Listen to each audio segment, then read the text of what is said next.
que nos inviten y poder compartir con ustedes un poco de lo que más nos gusta, ¿sí? Quería pedirle a los organizadores que chequeen el tema del Facebook Live, porque me han llegado novedades que no se están pudiendo conectar por esa plataforma, ¿sí? Mientras tanto, yo doy inicio a la charla. Bien, lo primero que quería hacer es agradecerles a todos los bolivianos y a todos la gente del FELSOSEM porque ya nos han invitado previamente. Fíjense, este es mi hermano, el doctor Nicolás Veller, y él ya ha estado en Bolivia, invitado justamente por la FELSOSEM, así que un cariño inmenso y un saludo de su parte también, ¿sí? Lo que se me ha solicitado hoy, teniendo en cuenta que el 17 de mayo es el Día Mundial de la Hipertensión Arterial, es que justamente hable sobre esto y qué sabemos sobre las últimas guías. ¿Bien? Entonces, lo primero que yo les traigo es esta foto. Si ustedes observan, acá estamos viendo el coronavirus, que yo estoy casi seguro de que ustedes no esperaban ver en una charla de hipertensión arterial. Sin embargo, lo pongo para hacer una analogía. Fíjense, todos sabemos lo que es este virus, lo que hace, el problema a nivel mundial. De hecho, yo di esta charla hace 15 días y eran 3 millones los contagiados y casi 200.000, pasando un poquito los 200.000 muertos. Y hoy en día son 4 millones los contagiados y casi 300.000 los fallecidos.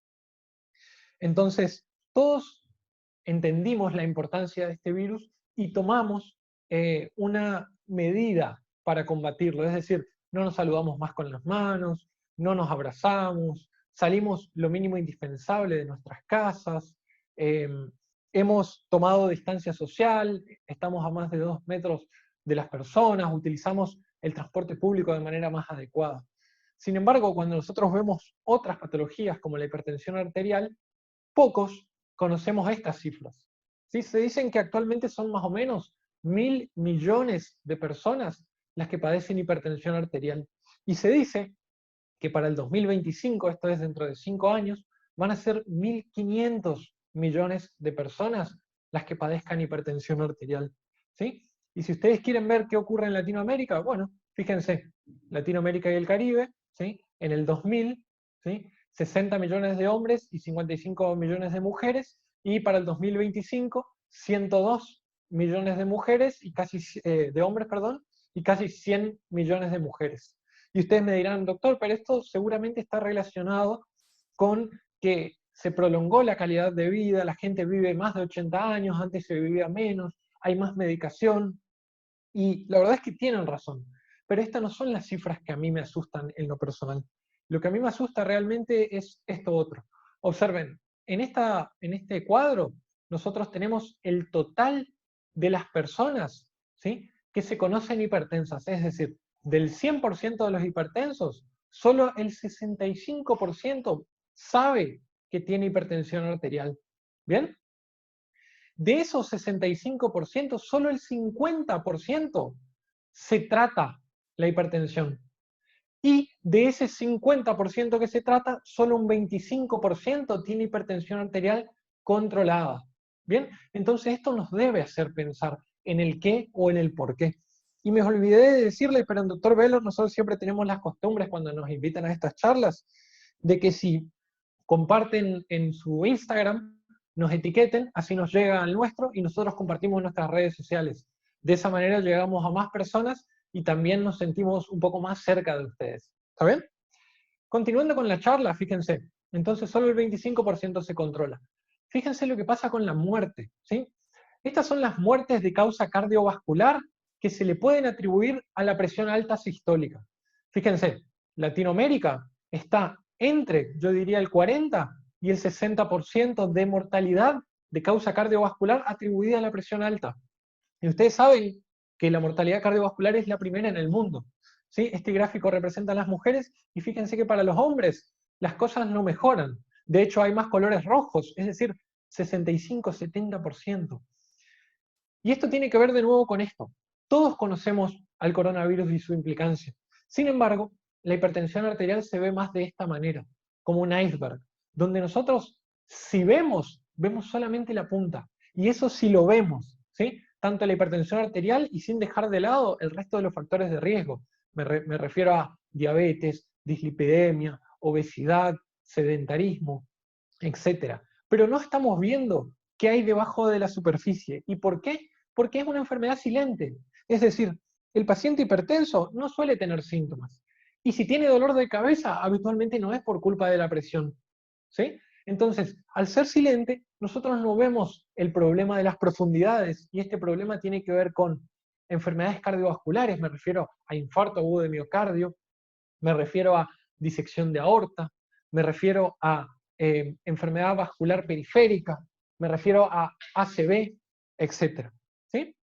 Respecto a lo renal, enfermedad renal crónica, dialítica o no dialítica, ¿sí?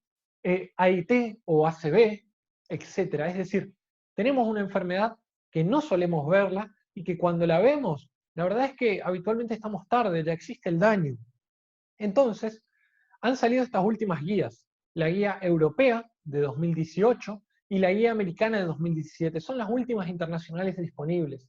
La verdad es que las latinoamericanas, cuando uno las lee, son muy similares y adoptan la postura de la europea, no tanto la de la americana.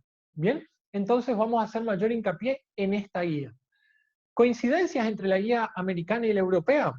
Bueno, ambas hacen referencia a la educación del paciente, incluyen al monitoreo ambulatorio de la presión arterial y al monitoreo domiciliario, como vamos a ver, enseñan una guía que está hecha para médicos especialistas, enseña a tomar la presión, y esto nos tiene que hacer pensar que estamos haciendo algo mal, ¿sí? Entonces, veamos más, como les digo, la europea y las latinoamericanas. Para empezar, me pareció oportuno traerles un caso clínico, así sabemos dónde estamos parados. Rodrigo Nicolás tiene 60 años, ¿sí? Él consulta porque se tomó la presión cuando le dolía la cabeza, ¿sí? Y vio que la presión la tenía en 150/90. Cuando ustedes indagan un poco más, Rodrigo Nicolás es obeso, es diabético y dice que tiene el colesterol alto, pero que hace mucho no se lo controla.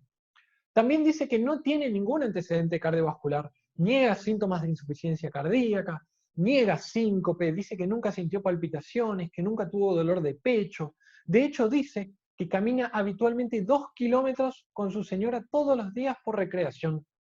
Pero fíjense lo que les dice Rodrigo Nicolás. Confiesa que no recuerda cuándo fue la última vez que tuvo un control cardiológico. ¿Sí? Por otro lado, y llama la atención, Rodrigo Nicolás no toma ninguna medicación, ni tuvo ningún problema de salud. Sin embargo, es diabético y tiene el colesterol alto. Es decir, algo está fallando aparentemente con Rodrigo Nicolás, según el interrogatorio. Cuando usted en su consultorio lo revisa, encuentra que el examen físico es normal, pero la presión la tiene en 145/95. Y acá yo les dejo la pregunta fundamental de la clase. ¿Es Rodrigo Nicolás hipertenso? Piénsenlo y lo charlamos, ¿sí? Y lo otro, ¿qué voy a hacer con el Rodrigo Nicolás? Bueno, ¿qué es hipertensión arterial? Es la primera pregunta que nos debemos hacer. Y lo que dice la guía europea y la mayoría de las guías latinoamericanas es que hipertensión arterial es TA por arriba de 140/90. Y eso se divide en distintos grados, 1, 2 y 3. Sin embargo, hay algunas aclaraciones que tenemos que hacer enseguida para poder diagnosticar hipertensión arterial, ¿sí? Y acá, este cuadro es muy importante porque nombra, fíjense esto, normal alta. Y ustedes se preguntarán, como lo hice yo en su momento, ¿qué es normal alta? El paciente con hipertensión normal alta, es decir, aquel que tiene entre 130 y 139 y 85 y 89, está demostrado, ¿sí?, que va a progresar a hipertensión arterial y que tiene más riesgo cardiovascular que aquel que tiene la presión normal u óptima. Es decir, ojo con el paciente con hipertensión normal alta, ¿sí? Porque puede ser que ese paciente o sea, como vamos a ver enseguida, una hipertensión oculta o que tenga peor pronóstico que un paciente normal realmente. Entonces yo le dije, hay 3 formas de hacer diagnóstico de hipertensión y esto es lo más importante de la clase. ¿Cómo diagnosticamos la hipertensión? No cometer errores en este punto. El diagnóstico de hipertensión se puede hacer en el consultorio, se puede hacer a través de un mapa, que enseguida vamos a ver lo que es, y a través del monitoreo domiciliario de la presión arterial. ¿Sí? Pero tenemos que conocer estas formas de tomar la presión. En el consultorio, para decir que un paciente es hipertenso, nosotros tenemos que tomarle la presión 3 veces en la consulta, separado cada vez por 1 a 2 minutos, pero fíjense esto, de manera adecuada. Y esta manera adecuada, no la digo yo, la dicen y la recalcan todas las guías. Y eso tiene que ver con que lo hacemos mal. ¿Por qué? Porque no tomamos en cuenta lo siguiente. El paciente debe estar sentado con la espalda apoyada, las piernas no deben estar cruzadas, el brazo debe estar a la altura del corazón, el manguito debe ser un manguito adecuado, del tamaño adecuado, con un esfingomanómetro, ¿cómo es que se dice? Calibrado. El paciente no debe tener la vejiga vacía, no debe estar hablando y no debió haber tomado o consumido infusiones como mate, café o haber fumado o hecho ejercicio en los 30 minutos previos. Es súper importante esto. Y un dato más, desde que el paciente ingresa a la consulta, tienen que pasar de 3 a 5 minutos para medirle la presión. ¿Y qué es lo que hacemos? Y acá hago mea culpa. El paciente ingresa y le tomamos la presión. ¿Esa presión es representativa? Tal vez no, porque no lo estamos haciendo de manera adecuada. Una vez que le tomamos 3 veces la presión de manera adecuada, nosotros debemos descartar la primera y promediar las siguientes 2. Si el promedio de las siguientes 2 en 2 consultas separados da un valor de más de 140/90, el paciente es hipertenso. Pero ojo con esto, debemos tener 2 consultas separadas. Este es un método. El otro método que habíamos hablado es el MDPA, monitoreo domiciliario de la presión arterial. ¿Sí? ¿Qué es esto? Bueno, los manguitos cada vez vienen mejores y esto permitió que el paciente pueda tomarse la presión con los recaudos que acabamos de hablar. ¿Cómo lo hace? Bueno, se toma 2 veces a la mañana y 2 veces a la noche. Por ejemplo, lunes, martes, miércoles, jueves, viernes, sábado, domingo, durante 7 días. Él nos va a traer esta ficha que diga la presión del día y de la noche. Nosotros vamos a descartar el primer día y vamos a hacer un promedio del resto de los 6. Si ese promedio da más de 135/85, nuestro paciente es hipertenso. Y esto está aceptado por las guías estas, que antes no se aceptaban. La otra forma es el mapa, que es este aparatito. Nosotros le ponemos a la persona con la que queremos, a la cual le queremos hacer diagnóstico de hipertensión arterial, y el aparato le va a tomar la presión todo el día, incluso durante la noche. Si el promedio de esa presión es más de 130/80, el paciente es hipertenso. ¿Bien? Fíjense que los valores cambian según el método. En el consultorio dijimos 2 tomas más de 140/90 en 2 oportunidades, es hipertenso. En el MDPA más de 130/85. Y en el mapa el promedio más de 130/80. Y acá habla del promedio diurno y del promedio nocturno. Esa es otra de las ventajas del mapa. Nos permite diagnosticar la hipertensión nocturna, la hipertensión diurna, por ejemplo. Y eso nos permite ajuste de medicación. Entonces, ¿cuáles son las ventajas del mapa y el MDPA? De nuevo, sirve para el diagnóstico en las nuevas guías. También sirve para detectar hipertensión arterial oculta o de guardapolvo blanco, o incluso SAOS. Y acá ustedes querrán saber qué es la hipertensión arterial oculta. Bueno, la hipertensión arterial oculta es aquel paciente que viene al consultorio y tiene 120/80 o 130/85, si ustedes quieren. Pero cuando nosotros vemos el laboratorio, o vemos el electro, o vemos el ecocardiograma, encontramos que ese paciente tiene daño de órgano blanco, tiene hipertrofia en el eco, o tiene sobrecarga en el electro, tiene daño renal, por ejemplo, microalbuminuria. Entonces nosotros le pedimos un MDPA o un mapa, y vemos que si bien en el consultorio el paciente tiene presiones menores, se mantiene hipertenso durante el día o durante la noche con estos 2 métodos. Entonces es hipertenso igual. Lo opuesto también existe, la hipertensión de guardapolvo blanco. ¿Qué es esto? Bueno, se vio que cuando los pacientes ingresan a la consulta se ponen nerviosos.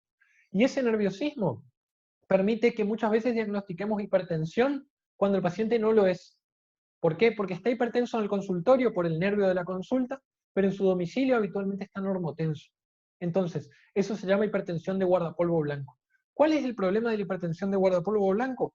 Bueno, el problema es que podemos medicar esa falsa hipertensión y el paciente no requiere esa medicación, va a incurrir en gastos y hasta puede ser contraproducente por los efectos secundarios de la medicación. Y el mapa, en especial este aparatito que toma la presión durante la noche, nos permite el diagnóstico de algunos tipos de hipertensión secundaria. El que yo quería hablarles rápidamente es el SAOS, que es el síndrome de apnea obstructiva del sueño. ¿Qué es el SAOS? Bueno, Cuando el paciente, sobre todo obeso, roncador, se acuesta a dormir, la parte posterior de la faringe cae sobre la pared posterior del tejido adiposo. Y esto bloquea el ingreso de aire al pulmón. Esto es sensado por el cerebro. ¿Y qué hace? Manda una descarga simpática para que el paciente se despierte y empiece a respirar nuevamente. Esas apneas se repiten durante toda la noche y el paciente tiene despertares subconscientes. Y esos despertares subconscientes, como están dados por noradrenalina, adrenalina y demás, permiten que la presión fluctúe, hipertensión, normotensión, hipertensión, normotensión, hipertensión, durante toda la noche. Y esto genera daño en el paciente. Entonces, el SAOS es un tipo de hipertensión arterial o genera un tipo de hipertensión arterial secundaria que también aumenta el riesgo cardiovascular. Y esto lo podemos diagnosticar con este aparatito. También en la anamnesis podemos preguntarle a la pareja de la persona o a los convivientes si ronca durante la noche, lo cual es un indicio de SAOS. También sirve para el seguimiento de los pacientes en los cuales yo he medicado, ¿sí? O para aquellos con hipertensión arterial limítrofe. Ahora vamos a ver bien este punto. También para el seguimiento de la hipertensión arterial resistente. Entonces, yo les pregunto, tenemos un 100% de hipertensos, ¿sí? Solo el 64% se conoce hipertenso. Entonces, ¿qué podemos hacer? Podemos hacer screening de manera adecuada, es decir, buscar a la hipertensión de manera adecuada. ¿Y cómo se hace esto? Según las guías europeas, si la presión en nuestro paciente, perdón,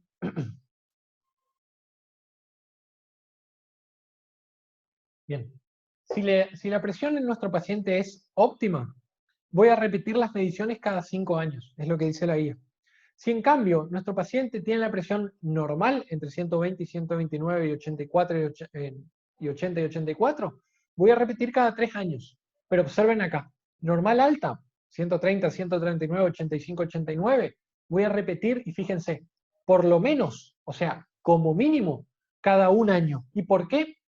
Porque puede ser hipertensión arterial oculta.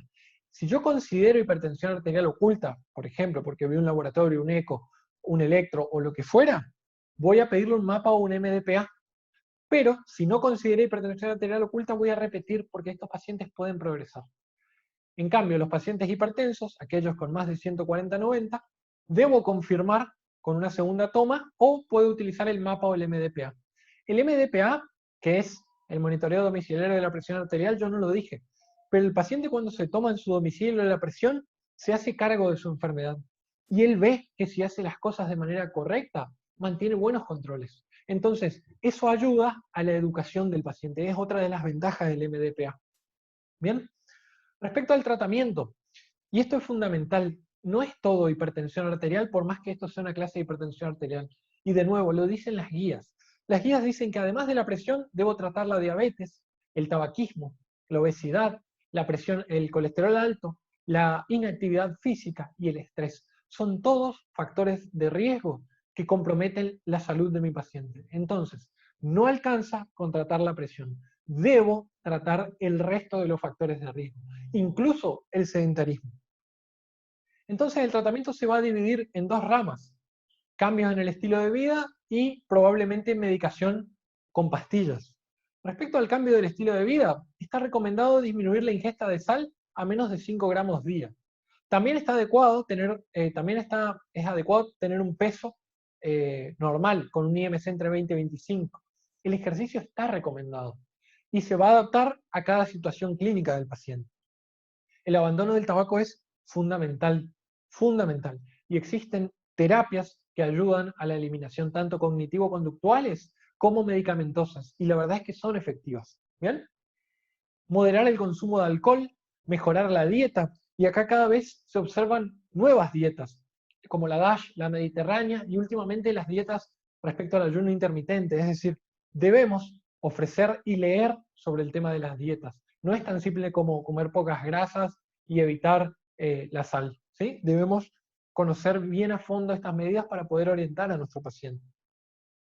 Respecto a las pastillas, bueno, lo fundamental de todas las guías que coinciden es píldoras combinadas. ¿Qué quiere decir esto? No existe más el paciente que viene, es hipertenso y inicio con enalapril. Hay algunos ejemplos que escapan a lo que acabo de decir, pero en la mayoría las píldoras deben ser combinadas. ¿Por qué? Porque se observó un mejor control y una mayor adherencia en el tiempo en los pacientes con píldoras combinadas. ¿Qué es lo que le quiero decir?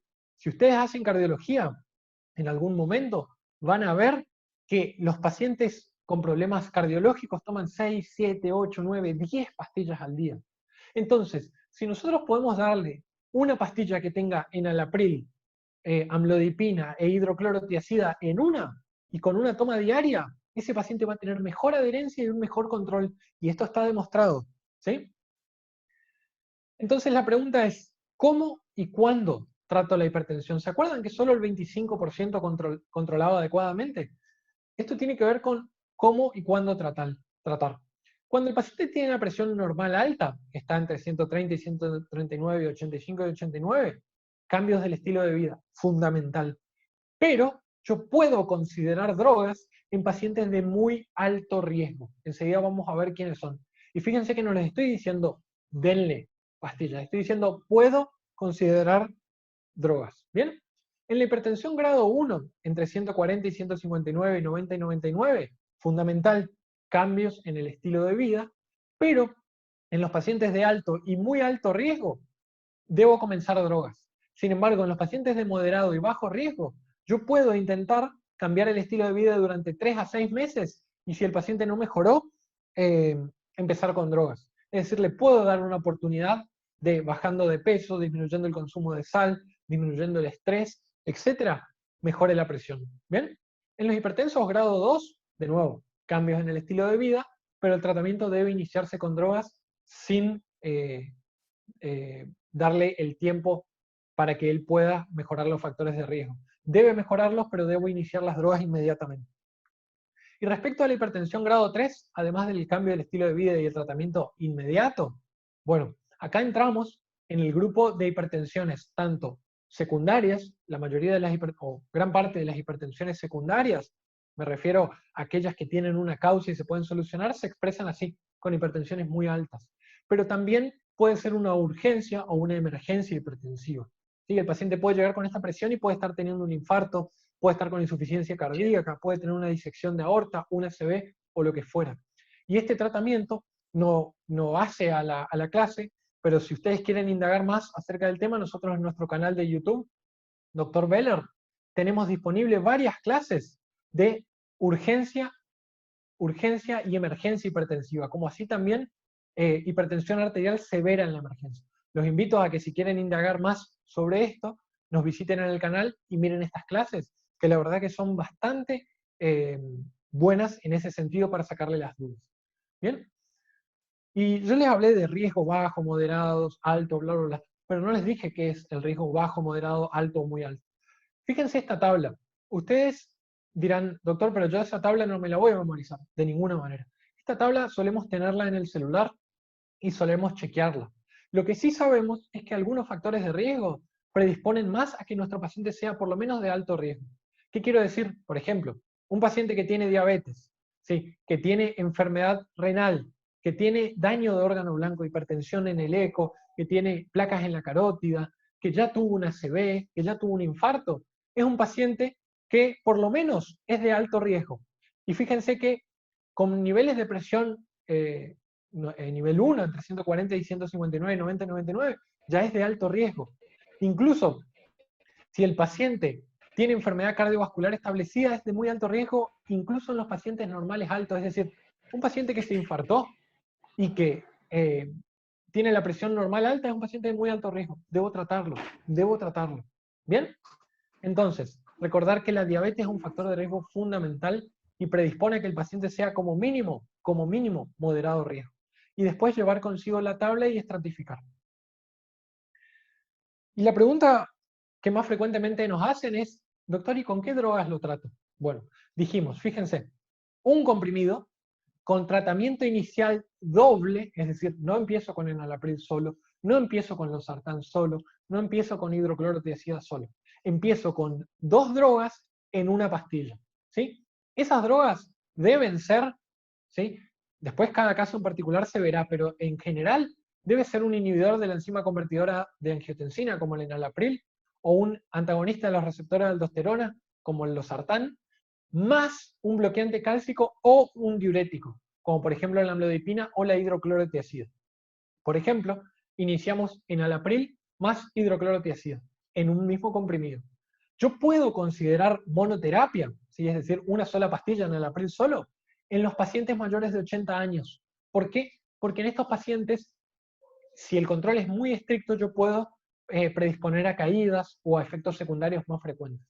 Si el paciente no controla con 2 drogas, paso al segundo paso. Combinación triple, pero en un comprimido. ¿Sí?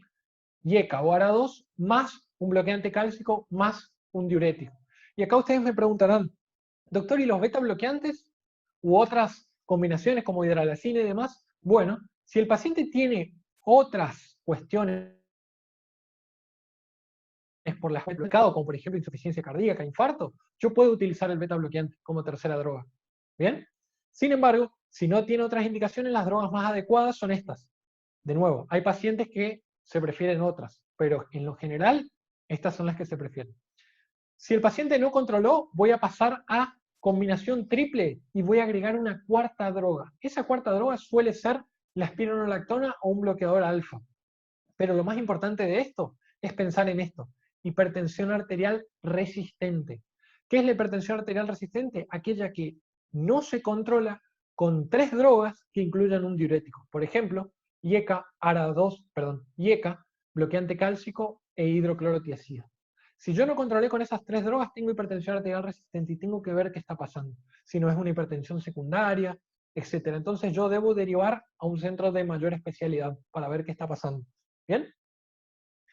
¿Cuáles son los objetivos? Y esta tabla es larga. La verdad es que los objetivos son sencillos. Siempre menos en los ancianos mayores de 80, por debajo de 140-90. Ahora, en los menores de 65 años podemos ser más estrictos.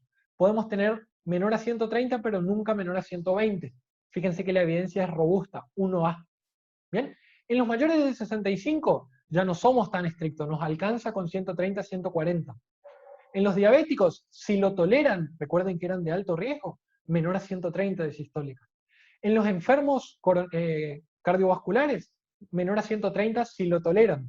Lo mismo con los renales. Y los que tienen ACV o AIT, lo mismo. Siempre y cuando el paciente lo tolere adecuadamente. Si el paciente no lo tolera, recuerden, en líneas generales, menor a 140-90. En los ancianos se tolera incluso 150-160. ¿Bien? Volviendo a nuestro caso clínico, les pregunto ahora, ¿es Rodrigo Nicolás hipertenso? ¿Sí? Yo les voy a dar la respuesta si ustedes tienen la oportunidad de preguntarme otras cosas de las cuales tengan dudas. No sabemos si Rodrigo Nicolás es hipertenso. ¿Y por qué? Primero, porque él se tomó la presión cuando le dolía la cabeza. Entonces, esta presión en domicilio no sirve, porque tal vez sea expresión del dolor de cabeza y no al revés. Por otro lado, en el consultorio yo solo le hice una toma. Es decir, necesito una segunda consulta para confirmar si es hipertenso o le puedo pedir un MDPA o un mapa. Entonces, ¿qué debo hacer? Pedirle un MDPA o un mapa. ¿Sí? Y también un laboratorio, un electrocardiograma, un ecocardiograma. ¿Por qué? Porque es obeso, diabético, tiene el colesterol alto. Debo recomendarle urgentemente cambios en el estilo de vida y cuando me traiga los laboratorios y demás y yo constate que sea hipertenso, debo tratar la hipertensión, pero también la obesidad, la diabetes y el colesterol. ¿Bien?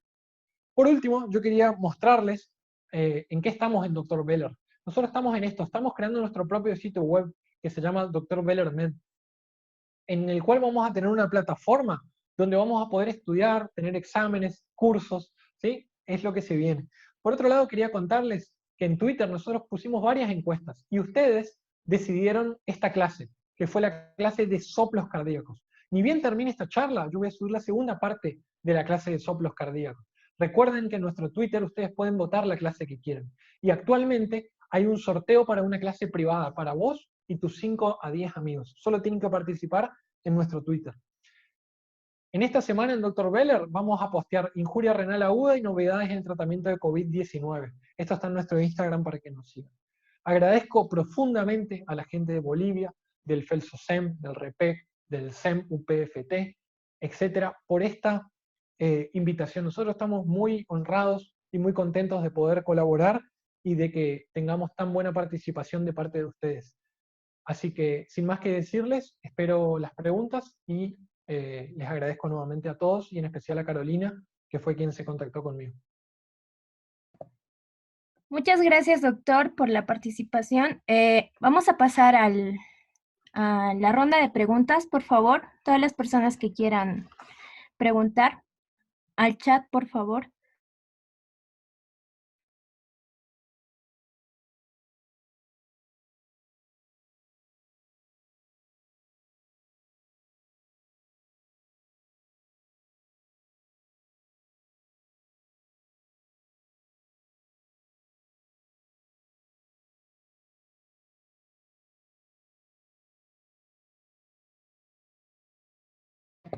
Doctor, una pregunta de Manuel Rosales. Cuando un paciente presenta hipertensión arterial sistémica, ¿cuál sería el mecanismo de acción a seguir?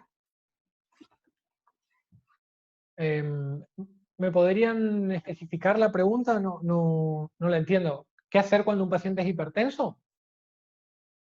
Sí, doctor. Dice, Bien, ¿cuál sería el mecanismo de acción a seguir?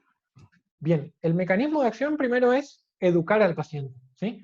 Es decir, nosotros debemos enseñarle, si el paciente es hipertenso, que él tiene una enfermedad y la va a tener para toda la vida. No existe me curé de la hipertensión. Debemos enseñarle a que se haga cargo de su enfermedad y que nos acompañe, que cambie el estilo de vida, que si es obeso que baje de peso, que si es sedentario que haga ejercicio, que si es diabético se trate la diabetes. Y también debemos alentarlo a que tome la medicación, que se sienta cómodo con la misma y que sepa controlar su medicación.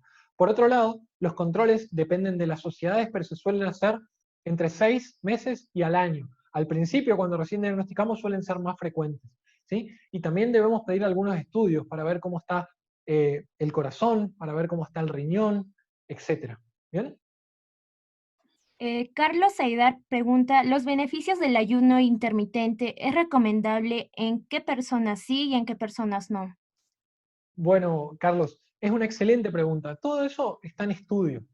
Por el momento no hay grandes estudios que muestren un claro beneficio. Sí hay estudios pequeños donde el beneficio sería, tanto para la hipertensión, para la diabetes, para la obesidad y demás, beneficioso. Pero todavía no podemos recomendar el ayuno intermitente como tratamiento para la hipertensión. Es decir, todavía no hay evidencia robusta. Sí hay hipótesis que por ese camino aparentemente habría beneficios, pero todavía hay que comprobar. Entonces, no debemos recomendar por el momento ayuno intermitente hasta que tengamos datos de mayor valor. Doctor, Liceda Arellano pregunta, el tiempo de que consideramos que el tratamiento no funcionó y qué debemos pasar de terapia doble a triple. Bien, es una excelente pregunta. Recuerden etiquetarnos en Instagram para compartir con ustedes, así nos sentimos más cerca, ¿sí? Me preguntaron cuándo pasar al tratamiento triple. Bueno, eso va a depender del paciente, porque muchas veces el paciente, por ejemplo, toma terapia doble con la que nosotros iniciamos y resulta, y les voy a contar una experiencia personal, eh, yo tengo un familiar muy cercano al que empecé a tratarle de la presión y no controlaba, tenía 2 drogas, yo no podía creer porque era un hipertenso grado 1, y cuando voy a ver cómo tenía la medicación, la tenía toda desordenada, ¿sí? Estaban en bolsas, los medicamentos estaban mezclados. Entonces, ¿qué hice? Fui, le compré un pastillero, lunes, martes, miércoles, jueves, viernes, las ordené mañana, tarde y noche.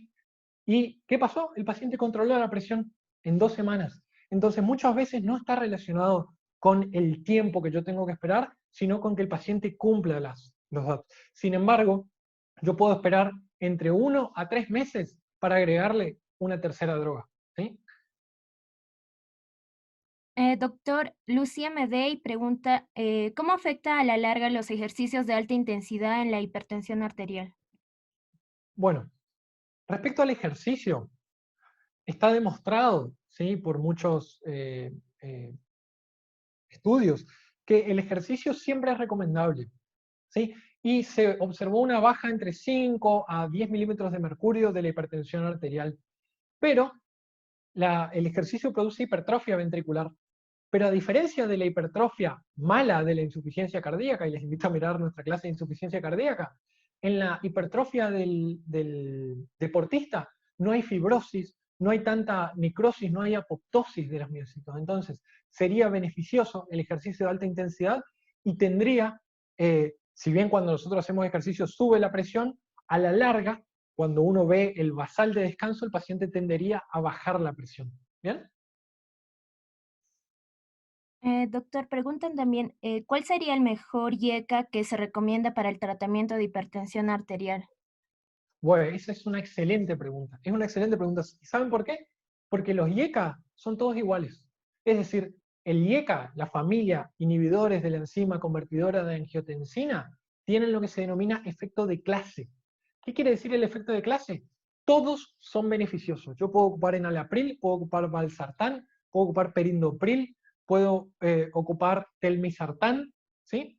Es decir, es aquel que el paciente lo tolere mejor, o el más barato, o el que ustedes prefieran, pero tienen efectos de clases. Dije valsartán y telmisartán, perdón, eso no son IECA. Enalapril y perindopril sí. Es decir, tienen efectos de clase. ¿Sí? Doctor, Carolina pregunta, ¿cuáles son los signos y síntomas de una crisis hipertensiva? Bueno, Carolina, es una muy buena pregunta. La parte de crisis hipertensiva es una clase, ¿sí? Y se divide en urgencia, pseudocrisis y emergencia hipertensiva. Yo te invito a que veas nuestro canal y vas a poder ver bien. Pero si te referías a emergencia hipertensiva y sin extenderme demasiado, dolor de pecho, falta de aire, cefalea, pero no ese dolor de cabeza que viene desde las 10 de la mañana y demás, sino la cefalea más intensa de la vida. ¿Por qué? Porque me está indicando que tal vez ese paciente está teniendo una ACV, parálisis de un lado, etc. Pero para más detalles y para poder dividir bien lo que es urgencia y emergencia hipertensiva, es una clase casi de 1 hora, pero espero haberte respondido. Doctor Jordan pregunta, ¿cuál es el antihipertensivo que se debe utilizar en una gestante? Bueno, es una muy buena pregunta. En las gestantes se suele recomendar el alfa-metildopa, ¿sí? Porque el IECA está contraindicado. Entonces, depende en realidad de cada obstetra y de la condición y en qué mes de gestación esté. Pero el que suelen indicar los obstetras son el alfa-metildopa. Doctor Alejandra Pacheco pregunta, ¿es mejor utilizar un IECA o un ARA2 en un paciente con hipertensión arterial con insuficiencia cardíaca? Es una muy, muy buena pregunta. Miren, y justo discutíamos esto hoy.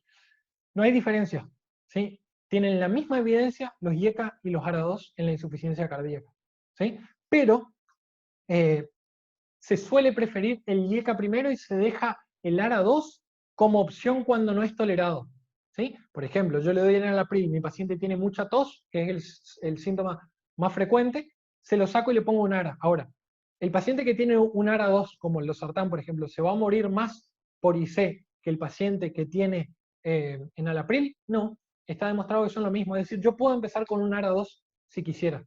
¿Está bien?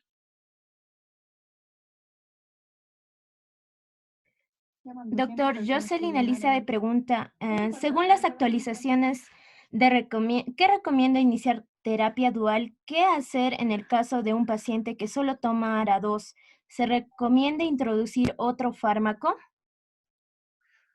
Muy buena pregunta. La verdad es que si el paciente controló la presión y vos tenés los valores objetivos para ese paciente y él lo está tolerando bien, no hace falta. En cambio, si tu paciente no controló la presión, se mantiene con presiones altas y demás, yo debo introducir la segunda droga desde ya. Ahora, si tu paciente tiene más de 80 años, ojo con bajarle mucho la presión. Ojo, si bien lo establecido es menos de 140-90, ojo con bajarle mucho porque si se caen se pueden lastimar.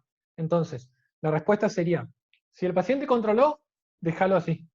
Pero si el paciente no controló, aprovechá y agregarle una píldora combinada.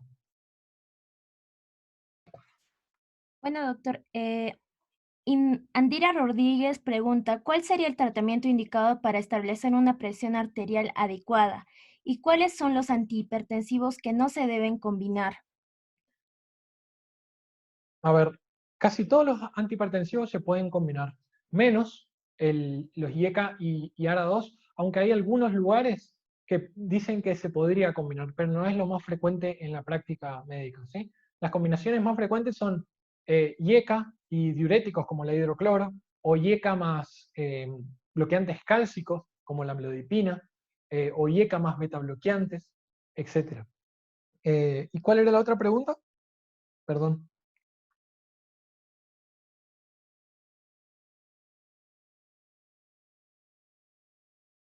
¿Cuál sería la conducta médica a seguir ante un caso de hipertensión arterial secundaria? Bueno, buscar la causa. La hipertensión arterial secundaria es secundaria a algo. Por ejemplo, yo tengo estenosis de las arterias renales. Eso provoca que se libere renina. Eso activa el sistema renina-angiotensina-aldosterona y eso me produce hipertensión. Cuando yo destape las arterias renales, ese paciente no va a ser más hipertenso. Entonces, ¿cuál es la conducta a seguir? Sospecharla, buscar la causa y tratarlo, porque cuando yo trate el paciente no va a ser más hipertenso. Pero solo el 5% o menos de las hipertensiones son secundarias.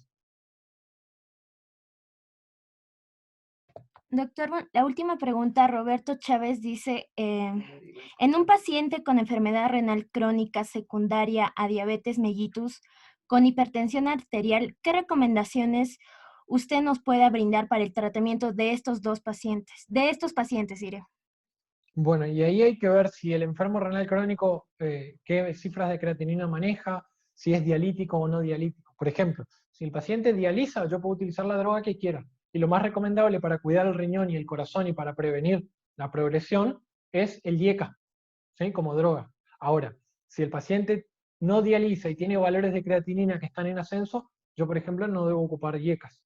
Entonces, va a depender del valor de creatinina, de lo avanzado que esté la enfermedad y demás. Si los valores de creatinina le dan y el paciente es diabético y enfermo renal crónico, lo mejor, si de nuevo los valores de creatinina dan, debe ocupar un IECA o un ARA2. Bueno, doctor, eso serían las preguntas. Agradecerle por la gran ponencia que hubo hoy. Disculparnos por parte de nuestra sociedad por algunos inconvenientes en cuanto a la conexión. Y agradecerle mucho a los participantes y el video que se ha visto hoy día se va a ver en YouTube, en nuestra página de YouTube y también en Facebook. Muchas gracias, doctor. Hasta luego, les mando un fuerte, fuerte abrazo desde Argentina a todos.